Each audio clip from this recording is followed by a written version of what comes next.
எசேக்கியேல் 3வது அதிகாரம் 14வது வசனம். ஆவி என்னை உயர எடுத்துக்கொண்டது.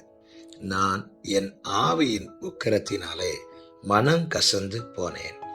ஆனாலும் கர்த்தருடைய கரம் என் மேல் பலமாக இருந்தது. கர்த்தருடைய பரிசுத்த நாமம் மகிமைப்படுவதாக. எசேக்கியேல் தன்னுடைய அனுபவத்தை சொல்லுகிறார். 1வது அதிகாரம் கடைசி வசனத்துல தேவ சமூகத்துல எசேக்கியேல் முகங்குப்புற விழுகிறான்.